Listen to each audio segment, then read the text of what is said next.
আমার আল্লাহ পাকের পরের আয়াতে বলেন, ওয়াল্লাযীনা আমানু ওয়া আমিলুস সলিহাতি উলাইকা আসহাবুল জান্নাহ হুম ফিহা খালিদুন। আল্লাহু আকবার।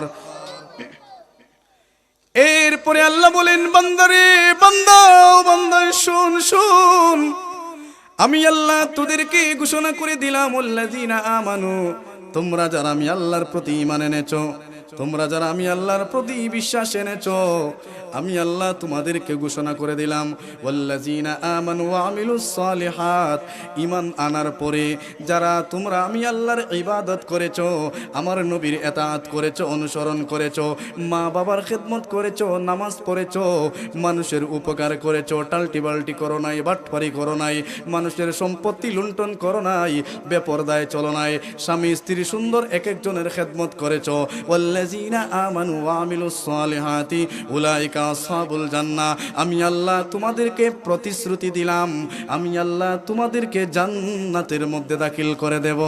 আল্লাহু আকবার।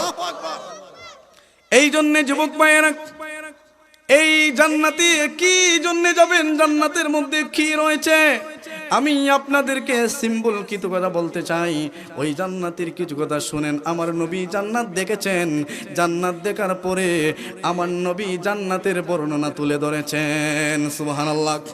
ফিহা ফাকিহাতুন ওয়া নাখলুন ওয়া রুম্মান। আল্লাহু আকবার। আল্লাহ পাক কোরআনে পাকের মধ্যে বলেন, ওয়াত্তিন। আল্লাহু আকবার। এরপরে আল্লাহ বলেন, ওয়াজ্জাইতুন। আমার আল্লাহ এরপরে বলেন, ওয়া আকওয়াবুম মাওদুআ ওয়া নামারিকুম মাসফুফা ওয়া যারাবিয়ুম মাবসুসা। আল্লাহু আকবার। এরপরে আল্লাহ বলেন, ওয়া হুরুন ঈন। আল্লাহু আকবার। আল্লাহ পাক জান্নাতের বর্ণনা দিতে গিয়ে আমার নবীকে জান্নাত ভ্রমণ করাইলেন। আমার নবী জান্নাত ভ্রমণ করার পরে আমার নবী পৃথিবীর উম্মতদেরকে বলেন, উম্মত রে উম্মত শুনো শুনো, ফিহা ফাকিহাতুন ওয়া নাখলু যাতুন, ফিহা ফাকিহাতুন ওয়া নাখলু ওয়া রুম্মান। আমার নবী বলেন, উম্মত শুনো শুনো শুনো, আল্লাহ পাক আমাকে জান্নাতের মধ্যে এক রকমের ফল দেখিয়েছেন, যেই ফলের নাম রুম্মান। এই ফল পৃথিবীর মধ্যে পাওয়া যাবে না রে উম্মত। এই ফল মিডল ইস্টের মধ্যে পাওয়া যায় না, আমেরিকার মধ্যে পাওয়া যায় না, ইউকেতে পাওয়া যায় না, আফ্রিকার মধ্যে পাওয়া যায় না, এশিয়ার মধ্যে পাওয়া যায় না। আমার নবী বলেন, এই ফল যদি পাইতে চাও তাহলে পৃথিবীর মধ্যে আমল করো আর জান্নাতে যাও। আল্লাহু আকবার।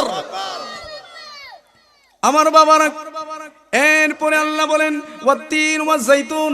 আমার নবী বলেন, জাইতুন ফল হয়তো পৃথিবীর মধ্যে রয়েছে। আমার নবী কামলিওয়ালা তাফসীরের মধ্যে এসেছে, আমার নবী বলেন, এই ফলটা তো জান্নাতের তিনের ফলের কাছেও যাইব না। আমার বাবারা, আল্লাহ পাক কোরআনে পাকের মধ্যে বলেন, ওই জান্নাতের মধ্যে আঙ্গুর ফল আছে। ওই জান্নাতের মধ্যে বললাম, কিলামান ইয়া কি জিবরিল, কিলামান হাজা। ও জিবরিল, এই পানিগুলার নাম কি, এই পানিগুলা কি জন্য আল্লাহ পাক তৈরি করে রেখেছেন?